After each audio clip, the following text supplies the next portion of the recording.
there are people that could be coming on and not showing up on the thing, and we're also going to put it up on our website.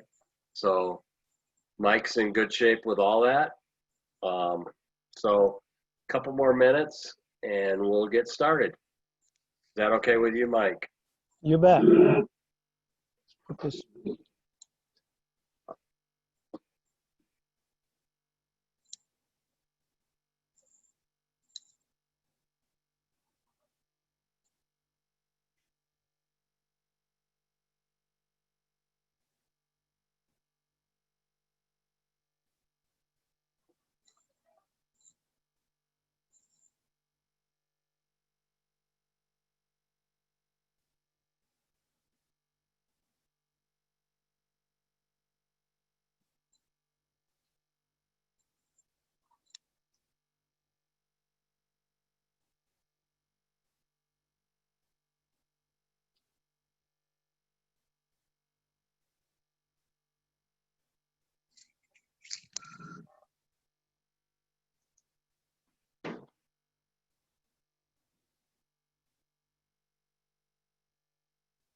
Hello, Jeff. Welcome.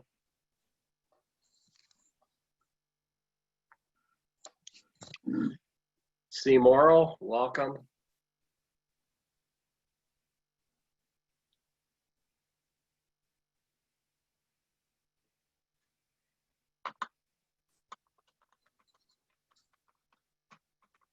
Jim.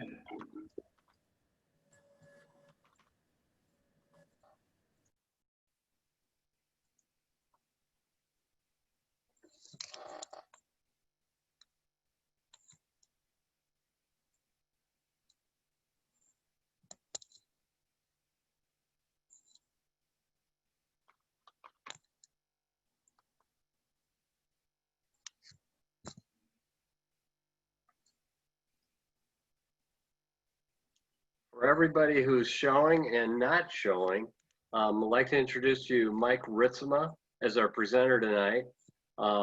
He's the founder of i3 Business Systems, and as you can tell, i3 Business Solutions.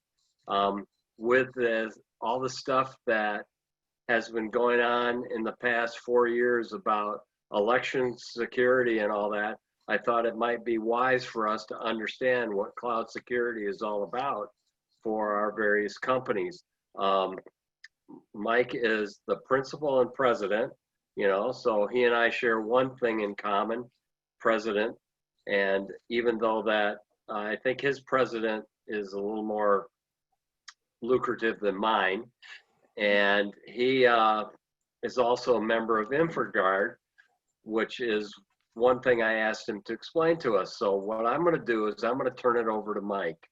So hopefully we'll have a bunch of people that'll join us, but we're also going to put this on our website. So Mike, take it away.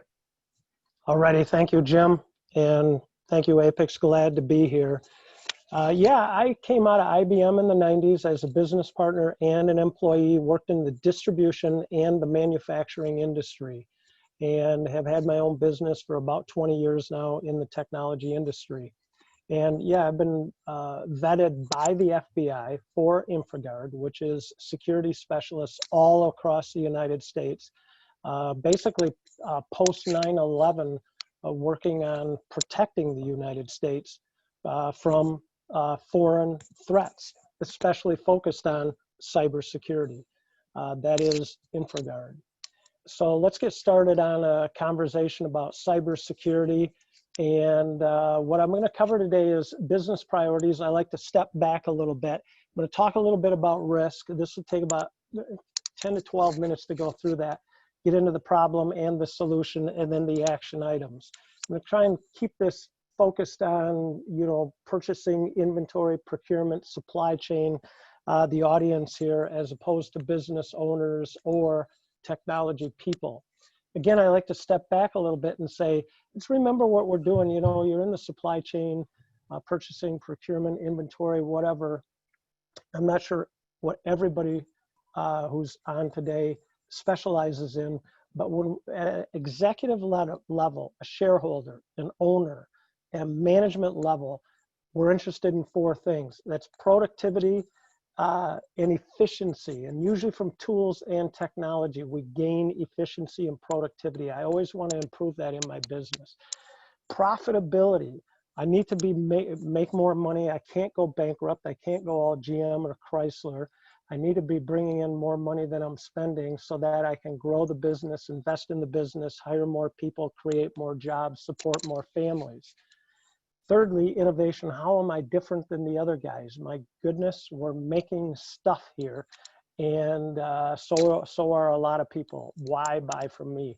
Differentiation, disruptive innovation. And then lastly is risk mitigation, risk management. Three types of risk: financial, physical, and technological.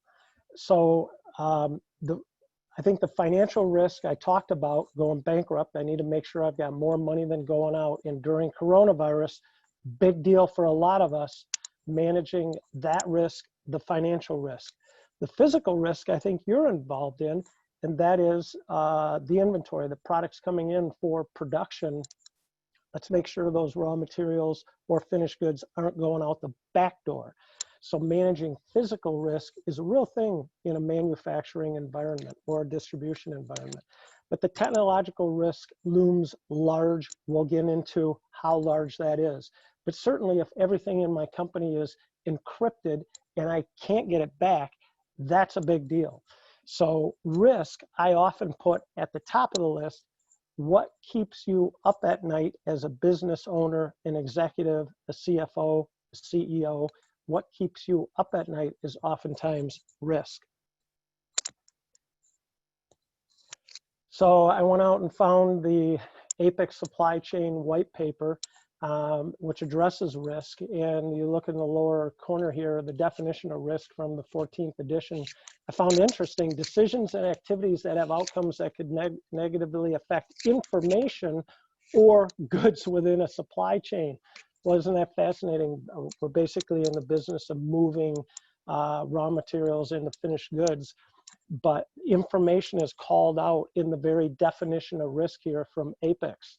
Because in today's world, that global supply chain is managed by information data. And then in there is a matrix of ramifications of different types of risk. I thought it interesting that IT system failure is at the top of this particular list, that key suppliers going on strike, hail damage, whoopee, obsolete inventory and unrealistic customer demands are examples of the stuff we deal with in a business. But risk, and this comes right at 10 risks that every manufacturer faces, and I embellished this a little bit, but I added coronavirus. I mean, who thought that a pandemic would so dramatically, who got up in the morning saying a major disaster recovery or a major business continuity priority is being ready for a pandemic? Like, none of us. In fact, in business continuity planning, I'm here, you can barely see it, but I'm in about a 140-year-old building here. When we moved in this building, the number one thing that kept me up at night is somebody lighting a fire somewhere and the whole thing going down in smoke. But never thought I'd get up one day and say, everybody go to the home office because of a pandemic. But that's what happened. That's a real business risk that we've all dealt with. The supply chain, tariff wars are real right now with what the administration is doing with China. Shrinking talent pool. My goodness, we've got boomers moving out of the employment market, and we have what I call the youth of America moving in. So we need to find these young people and bring them on board. That's what your organization is about. The pace of change, technology marches on. I look at that picture on your right there, holy technology. Look at the cables running around. That's what's changed in our manufacturing environment. Marijuana, I mean, it used to be deal with alcohol and drugs, but now we have to deal with legalized marijuana, the impact of that. Safety is huge. You go to the bottom, you've got OSHA. The Internet of Things is just more data to manage, third-party vendors. And then lastly, on the list, cyber vulnerability. that's what we're going to talk about today. Basically, the the priorities of executives and owners is to manage risk.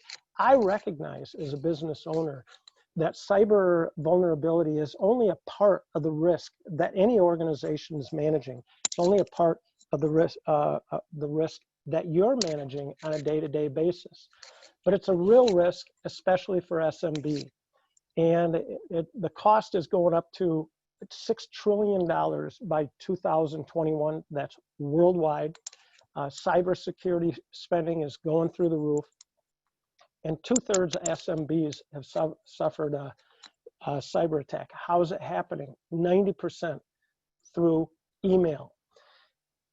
And they're targeting small businesses. Hackers are targeting small businesses. Almost 50% of small businesses have already experienced an attack. I'm going to tell you some stories. And, the vast majority, of course, small business, depending on the definition, 250 to 1,500 employees.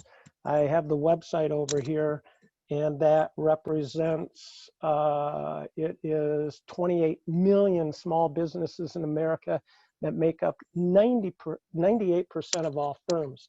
And so it's the small business, not so much the FedExes and UPSs that are being targeted, because that's where the money is.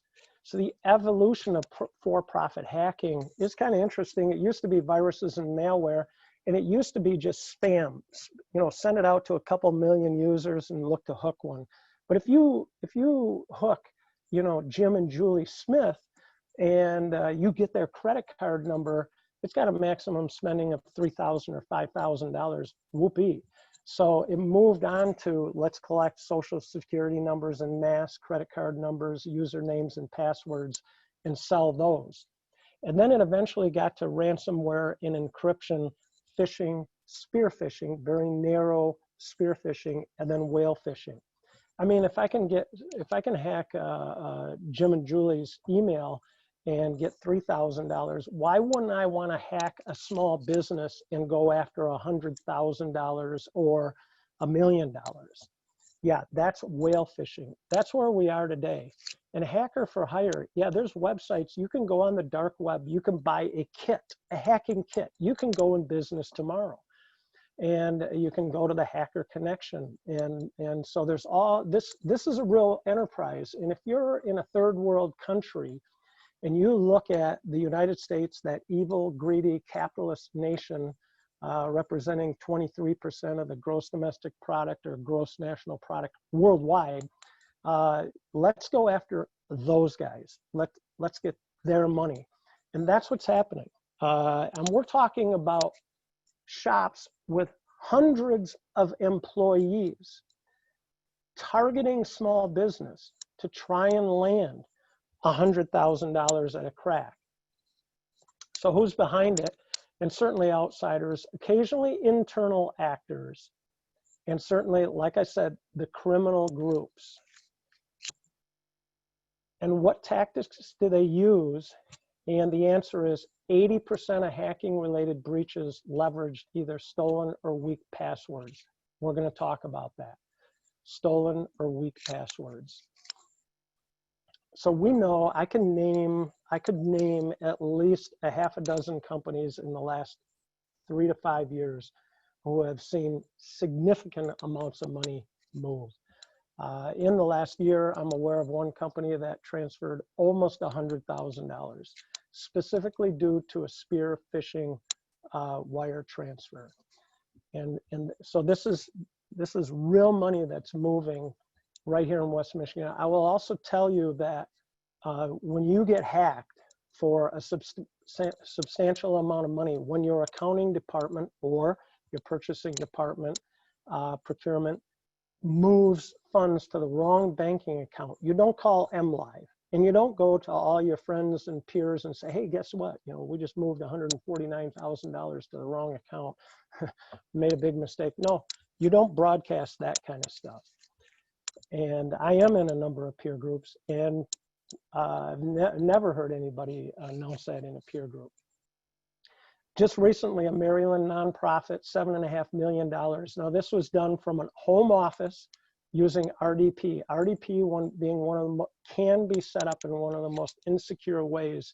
And when you're into the home office and you can get on that remote desktop protocol and you're into the system, in this case, one of the most popular nonprofit software there is, Blackbaud, then you are going to town. And they moved $7.5 million out of that account. And if any of you are runners or have a Garmin product, and my son is, and it went flat on its back, you know this, it was about a month ago. I use Strava. I didn't know Strava integrates to Garmin, but they basically had all their systems just locked up and gone. I imagine they had so much data, it was almost impossible to back it all up. But they paid the $10 million rent. That's a public company that paid the ransom, and due to the payload. So some of us, you know, I had a funeral home as a customer, and they're like, you know, how secure do we have to be? And so sometimes, you know, we make chairs. Who really cares about the information we have? But if I can get into your system, I can watch what you're doing, and I can start moving funds around. And I'll explain how that's done. And then for business owners, you know, between a pandemic and the rest of all the risks that are being managed, and for you also, the amount of risk you're managing, how high does this technology risk management get on your list? I need to do something, but there's so much to do. I don't have an unlimited supply of money, because how do we cover risk? We cover risk with insurance. And what, you know, I can buy, well, how many of you have long-term disability insurance, short-term disability insurance, you know, senior aging insurance, but certainly healthcare insurance, vision, dental. I've got to have some sort of life insurance. I've got my homeowner's insurance, my car insurance. Do I need an umbrella liability insurance? And then at the business, all the different, there's always a new insurance to buy. And I will tell you that with cybersecurity, you can never be 100%, you know, covered, 100% covered. No, there's always a new risk being developed that we're trying to cover. There's specific things we can do, though, and we're going to talk about that today. So somebody tell me where to start, and I'm going to tell you where to start. So lots of different malware, starting with worms and Trojans, but certainly the new one is ransomware, encrypting the data. And that's our big concern today. And it generally comes through email, not so much through Trojans or viruses or worms, but encrypting the data and pay the ransom to get it back. So certainly we deliver layers of security. It's what we do at i3 Business Solutions. It's what any cybersecurity company does, is delivers layers of security, starting with antivirus and patching of systems. Very fundamental. And then going to the perimeter, the firewall, let's make sure people can't get in. And then with the cloud software, let's make sure that when you click on that FedEx link and it's going to the bad website, I thought it was FedEx, the cloud DNS software says, wrong, you're not going to that website. We know it's a bad software, website. So layers of security allow us to protect. But the problem is us, the humans. We're the ones that make the mistake. And so the biggest vulnerability to any organization isn't that they didn't buy that better firewall. It's that we didn't educate our people. That's what we're trying to do today. So, and it is stolen credentials, and it is duplicate passwords. So here's just, you know, RBS Chairman Rory Cullinan sent a selfie via Snapchat to his daughter, boring board meeting. 3 weeks later, he's out of the bank. You know, CFO tweeted during a meeting, good board meeting, good numbers, happy board, you know, major breach of disclosure laws. And then this is classic, a state Supreme Court justice wired $1 million to the wrong account, gone to China, just history.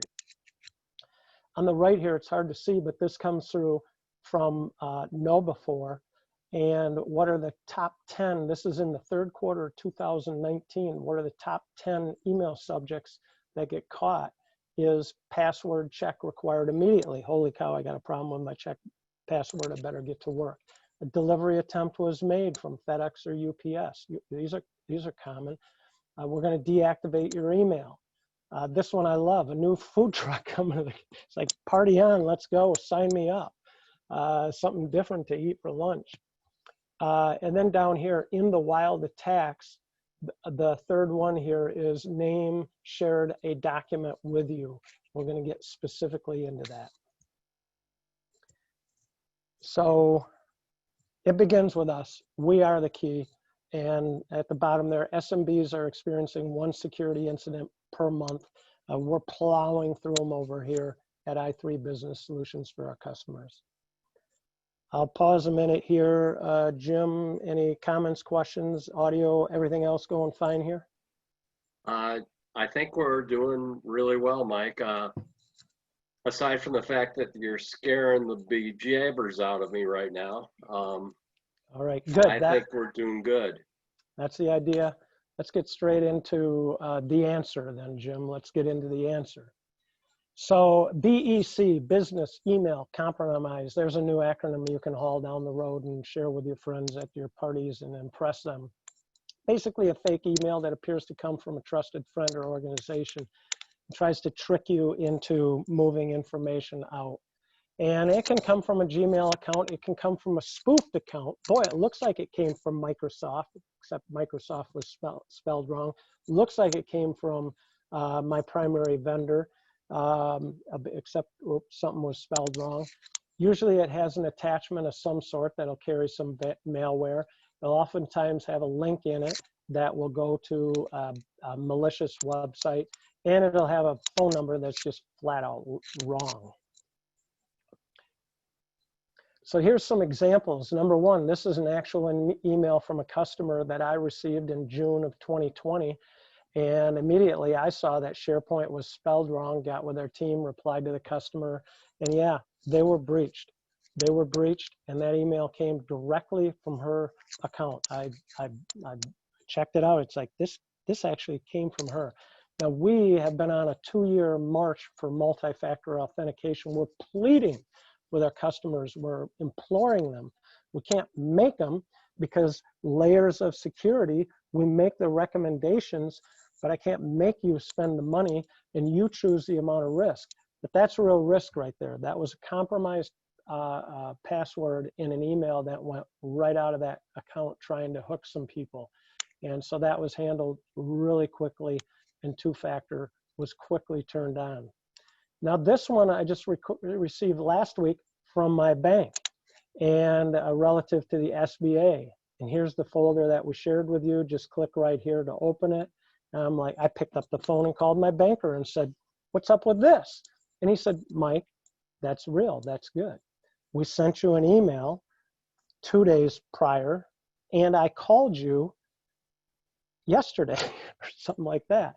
Like, yes, you called me, and yes, you sent me an email, but I'm still paranoid. That's what I challenge you to be. Be vigilant, be paranoid, be vigilant, make a phone call, check, is this real?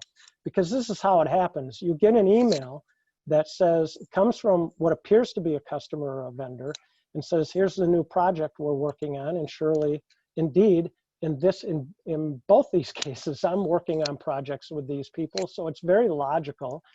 And then the next page, you click on it, and it's, oh, they're managing the project in OneNote, and it's coming from Microsoft. And I know this customer, we've dialogued before, they use Office 365. So you click on that. Now this looks really familiar because I'm a OneNote user, don't know about you, but this is a very familiar look for OneNote.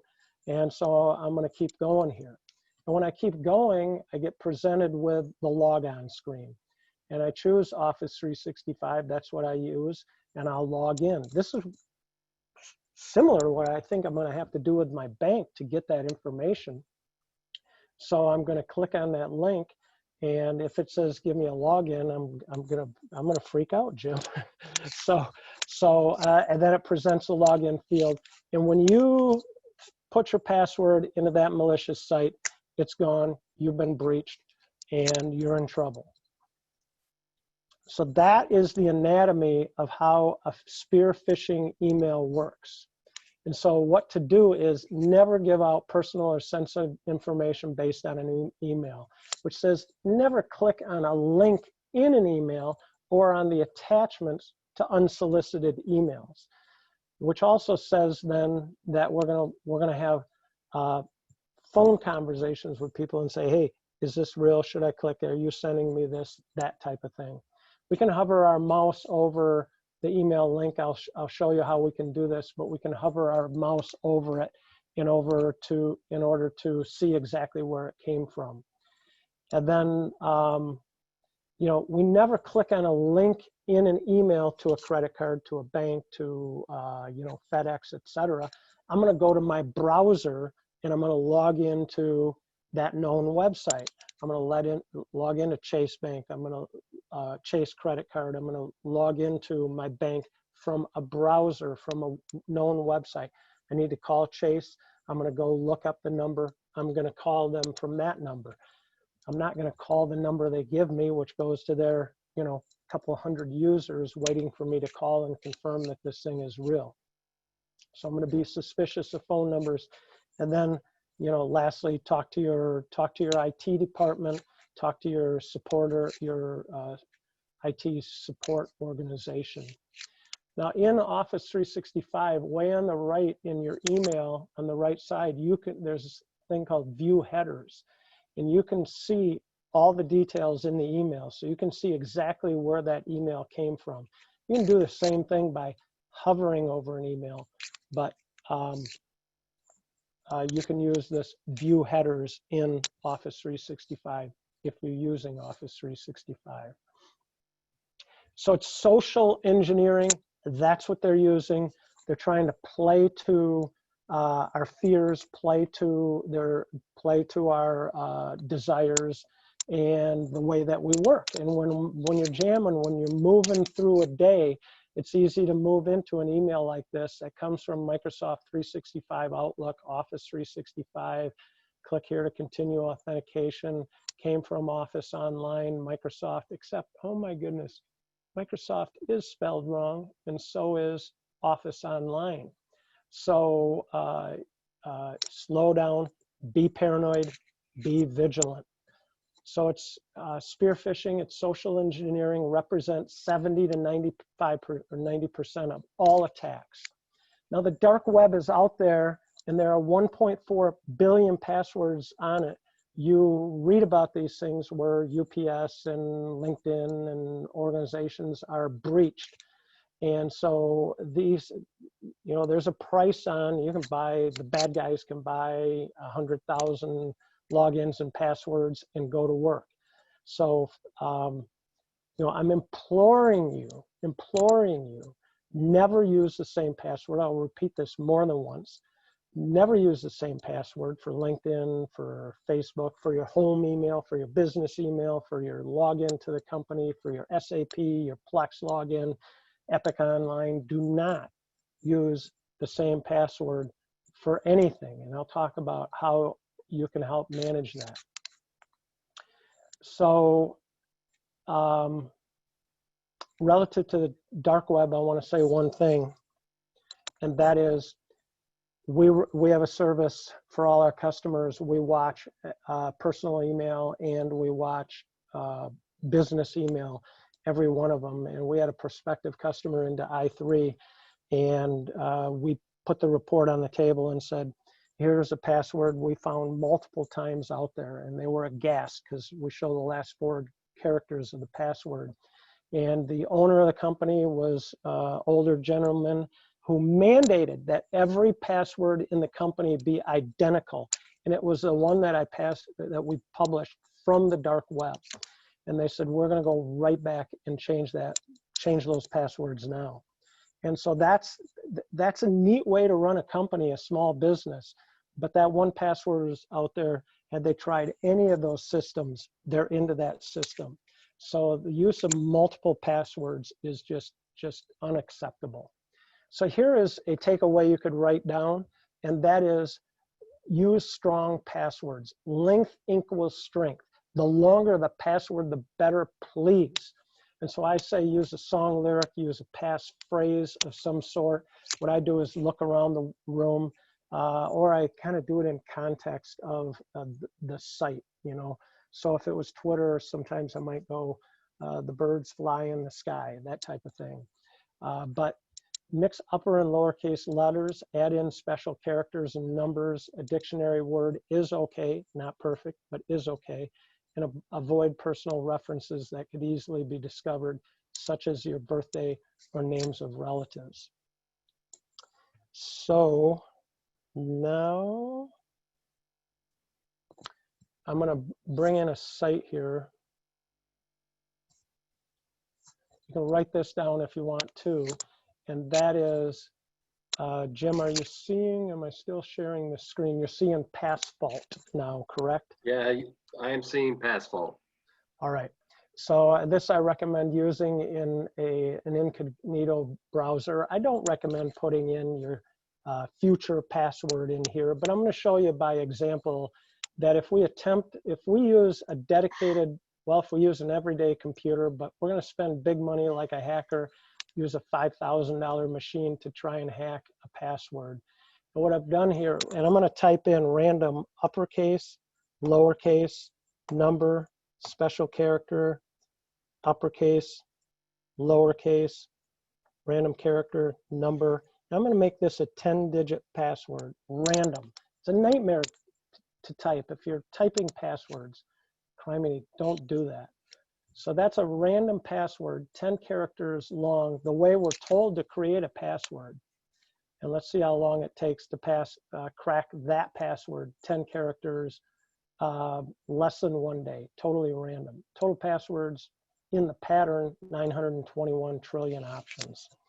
Now, what I'm going to do is, I'm going to flip back here and show you that length does equal strength.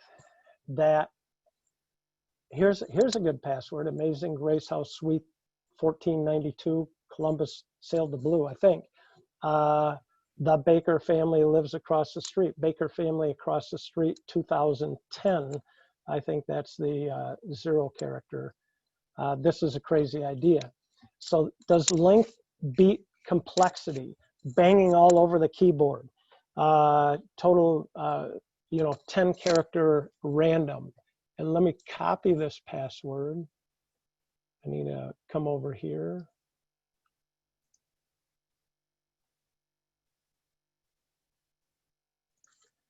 And I will copy the password.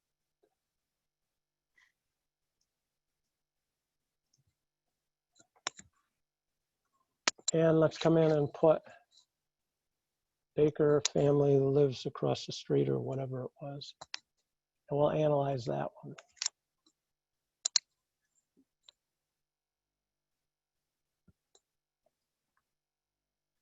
$251 centuries for a machine to crack that password.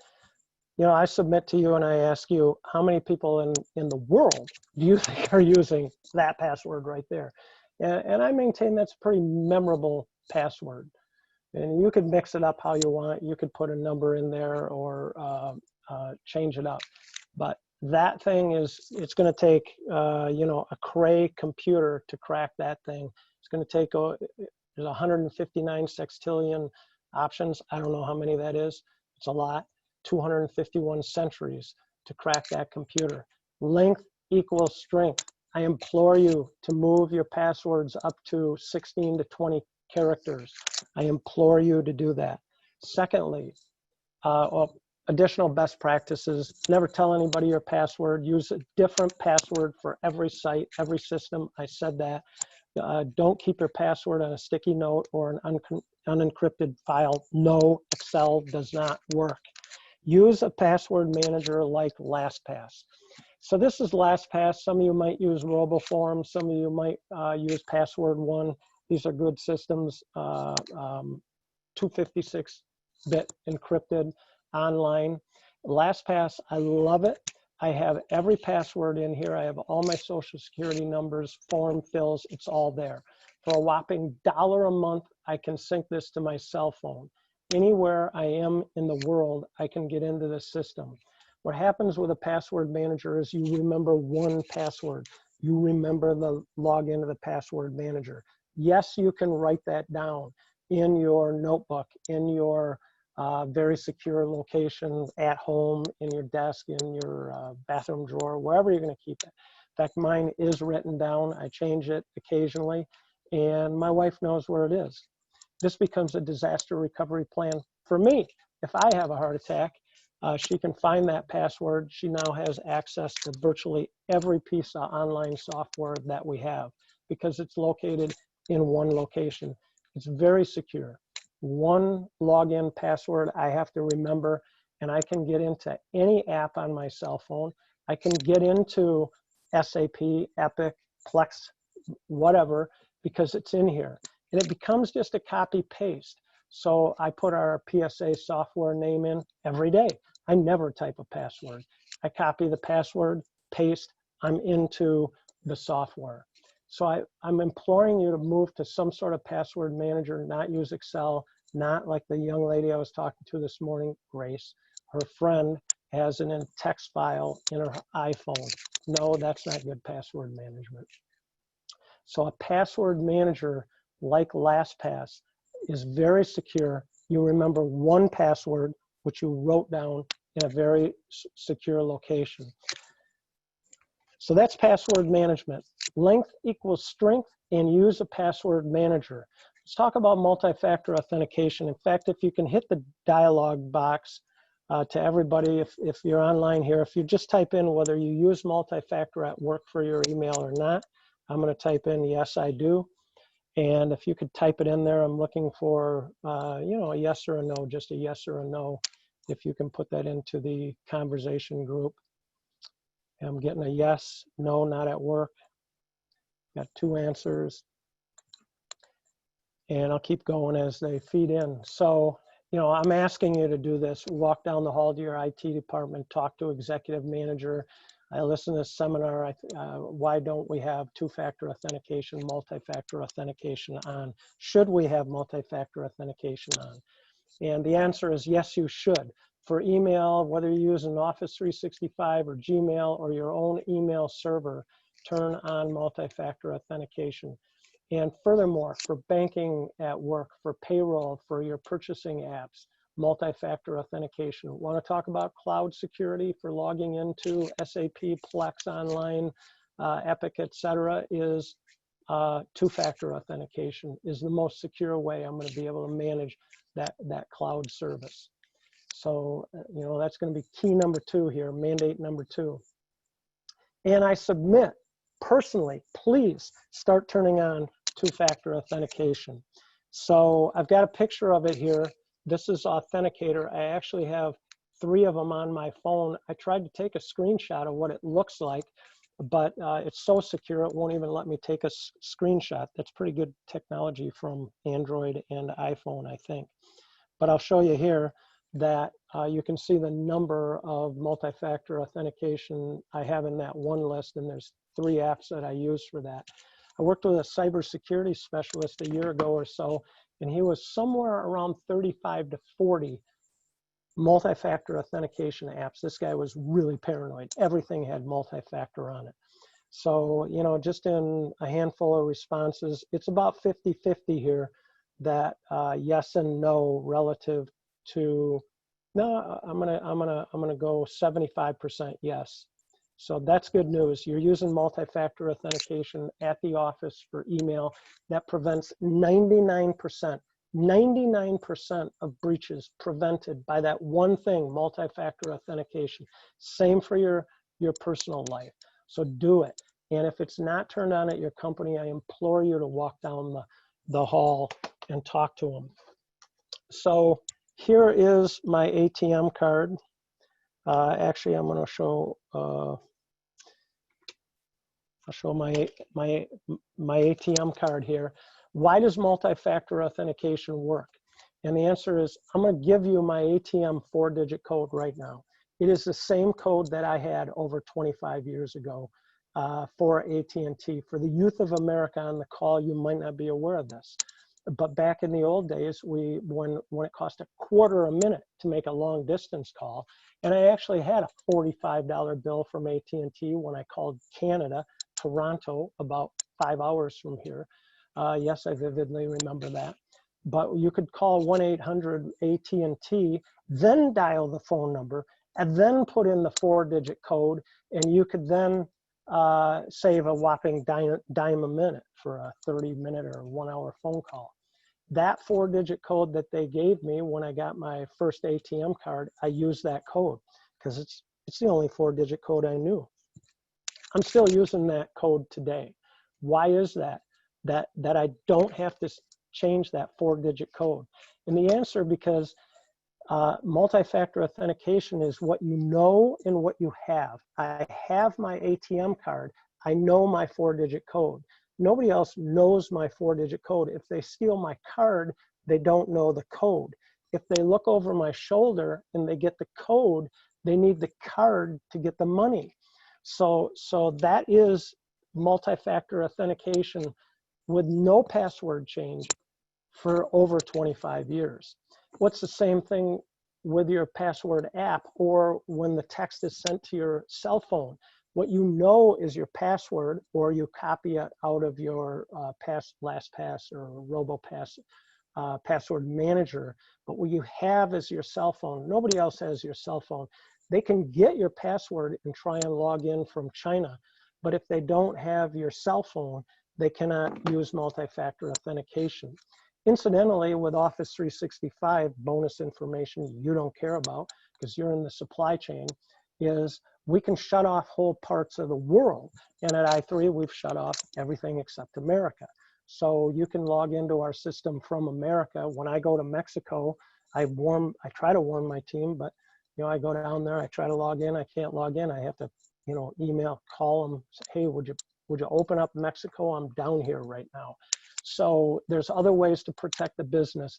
The multi-factor authentication will protect 99% of breaches. Some would say 99.9% of breaches.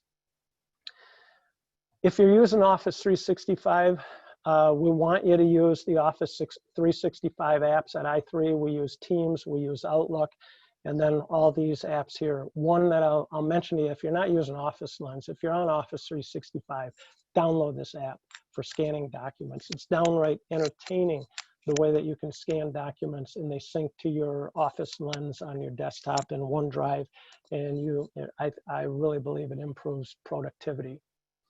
So for you, the supply chain, purchasing, financial contracts for owners, CXO, a bonus item that small businesses can use is ACH debit block at the bank. I don't think that's your job. You could walk down the hall and suggest this. Are we using ACH debit block? And at i3, yes, we are. It's a whopping $10 a month. What this does is says, these are the only accounts that my bank can send money to. And if it changes at all, if somebody in the accounting department makes an oops and says, change the vendor sends the email that says, change the account you're sending the money to, the bank will say, you want to change an account? I need verbal confirmation of that from the owner. We have to change the debit list before we can do that. Because let's understand the way the spear phishing works. If you don't have multi-factor and I get your password on the bad actor, I'm going to log into your account from a browser and I'm going to sit there. I'm going to sit there for a month, 6 weeks, and I'm going to watch. I'm going to watch you emailing your bank. I'm going to watch you emailing vendors, maybe customers. And I'm going to see you emailing a vendor and moving money to them every 2 weeks or every week. And then I'm going to act. And I'm going to redirect that email coming from that vendor. I'm going to redirect it into a folder so you no longer see it. And then I'm going to change that bank account. Please, I'll send the email in saying, please change the account number to this. And I'll get that routing number and bank account changed, and then say, send the money, your next payment the day before. I'll say, send that payment. And $100,000 goes out the door to the wrong account. You think you're communicating with them. My bank went to the verbal policy because of an instance that went through the banking industry where the voice over IP cell phone system was breached and the email was breached. So when the verbal phone call, when the person picked up the phone to make the call, it was co-opted by the bad actors. Two-factor authentication, ACH, debit block. No social security, credit card numbers, bank and routing, email, never, and multi-factor authentication. So furthermore, you know, again, no social security, bank or routing numbers emailed ever, never. Never disable malware and antivirus on your system. Be careful, bring your own device, especially home office, what's happening now, you know, kids, hotels, app security. Let's be careful out there at the home office and with kids using our technology. This one I threw in for you, certainly for a company, business owners, and the technology department, back up your stuff, is the #1 layer of defense. That if all these layers break down, if I have an image-based backup, I'm in good shape. For you, what you can do is if you're saving any personal documents to your desktop, and I know a lot of companies have a policy against it, but I do have a number of personal documents on my laptop, and you may too. You can redirect the document folder, the music folder, the photo folder to OneDrive. And that's pretty easy to do. Your technology company or provider could help you do that. But now if your system gets encrypted, or if it's stolen, or if it's just trashed, everything's in the cloud. So you can back up your personal stuff to OneDrive, and you get a terabyte. Microsoft gives you a terabyte of storage on your personal OneDrive. And then restart your PC or laptop every week. Restart, not shut down and restart, but hit the restart button and lap it, and that'll put the patches on it. So we're coming down the home stretch, and that is, what are the action, what are the next steps? And you got it. #1, confirm multi-factor authentication. If you don't have it on at your company, please turn it on. Go to the business owner, you know, hey, I was on this webinar, they're saying multi-factor is the answer to stop the bad stuff from happening. And certainly I'd be willing to talk to anybody at that level. Multi-factor authentication, I implore you, you know, I'm an Android guy, I'm a Gmail guy, I have it turned on for my Gmail. I have it turned on, you know, if you saw, I've got it turned on Facebook and everything else. Anything I can turn it on, I've got it turned on at my bank. If you can turn on multi-factor for your personal systems, please do so. And then certainly at work. You know, the password policy, length equals strength, and use a password manager. Please change the way you're doing passwords if you're not using substantial passwords. And if you're not going to use a password manager, then I'm asking you to go to length and make it more complicated to hack that thing. Educate your team. I mean, you've got more than yourself in your department or at the company. Education of this type is the key, because we are the problem. Clicking on the link is the problem. Leaking our password is the problem. You know, back up your stuff. And then ACA debit block is more for the finance department. And then a risk and security assessment is more at the executive level. We recommend that for any organization on a regular basis. So that's my mandate. That's my next step, is multi-factor authentication and manage your passwords differently. If that's all you took away from this presentation, I would be delighted. Jim, that's a wrap. And any questions? We'll go there. Let's take some questions. The one thing I wanted to add to the OneDrive is the terabyte is when you have a subscription to OneDrive. Correct. And you can get it at your Costco.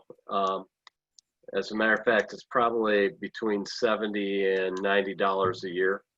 So just wanted to add that for the OneDrive.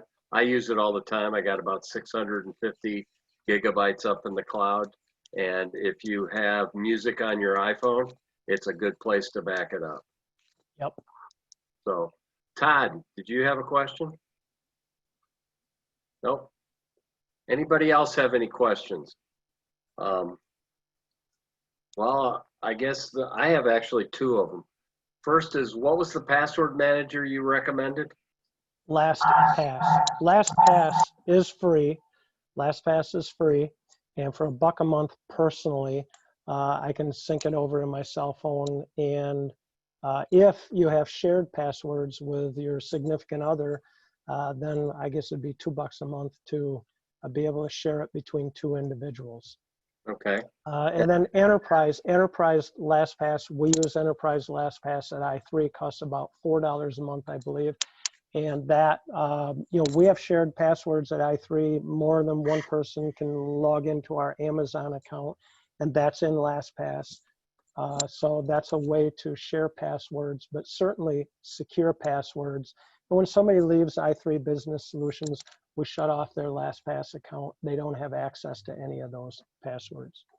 So the assumption I'm making is the enterprise-wide is if you were in a relationship with 4 other people, private relationship, you could, for $4 a month, you could share with all 5 people. Yep. Okay, super. The other one is, how do I determine if I am multi-factor security? Well, that's a good question. And you'll know you're multi-factor. I mean, the good news that many of us know on the call is with Office 365, I haven't had to use multi-factor in the last month to 2 months, I think. I did get a new laptop a couple months ago, and then it says, hey, I don't recognize your browser. So I have to log in again, provide the multi-factor. Office 365, many of us know, does a push. So when I log in, it pops up on my phone and said, did you just log in from a new device? And the answer is, yes, I did. Boom, I'm in. So that's the good news about a lot of these systems with multi-factor. You don't have to do it every single time you log in. These systems learn your browser, they learn your cell phone, and they trust that device. But you would know it, Jim, because once you put your password in, the system will say, please enter your code, or enter the code in the text. You just received a text, put the code in. You would know it because there's a second step, a second lap to that. Yep. Thanks, Mike. Anybody else have any questions? Looks like everybody's still muted. So the last question I have is, you were talking about hacking and all that kind of stuff earlier. Yep. Like I had said at the intro, that the reason I wanted to have the whole idea of security, cloud security, is we're coming to an election in a couple months, and all we heard for about 4 years was the Russians are out to get us. The Russians are out to get us. And I was just wondering how we would interpret they were attempting to do that. Yeah, I mean, I think that the foreign actors intruding in our election through social engineering, I mean, buying advertising on Facebook, Twitter, any way they can to influence the election is one way that's happening. But the polling booths, my goodness, we've been doing elections in America securely and in a trusted way for over 200 years. And there are not many polling stations that I'm aware of across America that are online on the internet. And so these, and these polling stations are audited. So I think the security of the US elections is very solid right now. Now, in 5 or 10 years, if we're online and voting in a secure environment online, I would expect something like Bitcoin, very complex blockchain technology to be in place. But our election this year, I believe, is going to be very secure due to the way that polling is done across America in a very disconnected way, local environments, very disconnected. We are not in an election and voting situation where 300 million Americans are connected in a voting a method of voting that the Russians or the Chinese could hack into. No, we're not. Great. Well, any last call for questions? I have a question, Jim. Okay, Dorian. Well, Mike, I have a couple of cell phones, and I was wondering if you could recommend having everything that is for work, all your stuff in there, and in your other phone, more social apps and stuff like that. Because I already have those two cell phones, so I was wondering if you recommend that and why. I misunderstood that. Did you say cell phone or what was that? Two Dorian? cell phones. Two Okay. cell phones. Yeah. Okay, so you have the multi-factor running on a couple of cell phones, you're saying, and then you're asking for what recommendation? If you recommend to have everything which is about work and your stuff that needs to be protected handled from one cell phone, and all of the other apps in the other phone, like you mentioned Strava, for instance. Yeah. So that's I know a lot of people merge it. I've got a friend who owns a substantial business, and he has one email address. He doesn't have a personal one. I live in that personal world, and I'm a big proponent of systems. I came out of ERP, so I came out of information systems, and so I want a system or a platform for any organization. So if you run an SAP or Plex or an ERP system, then it would make sense to me. And there's quality control systems. I understand there's islands of information at a company, payroll systems, quality control systems, the ERP system. But then to me, the other system would be Office 365.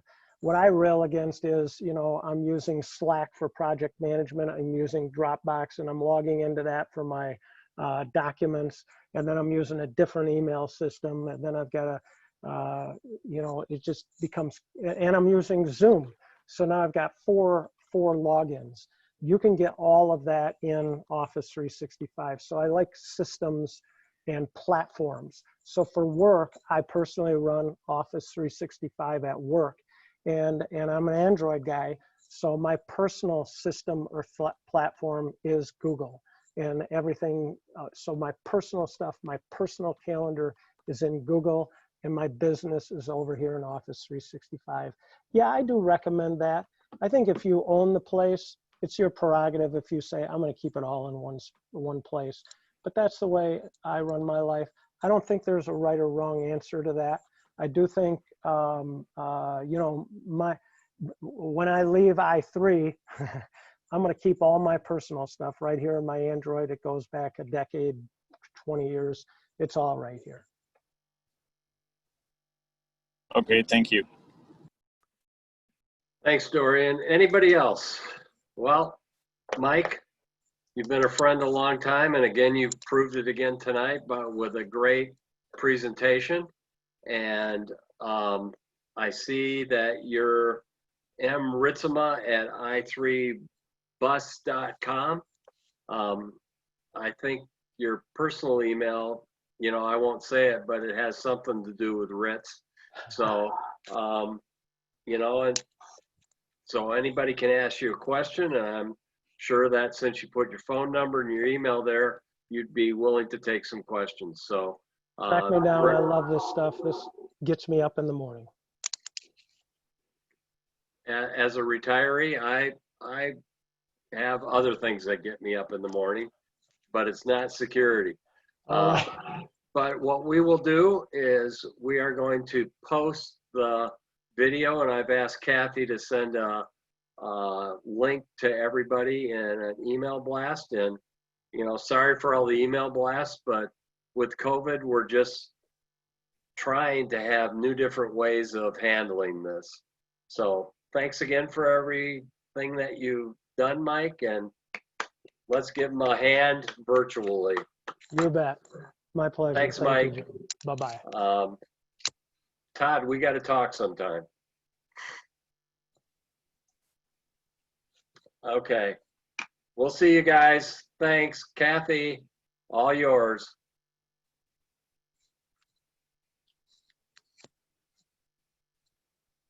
Nice job. But don't worry. Thank you. Good night. Good night, everybody.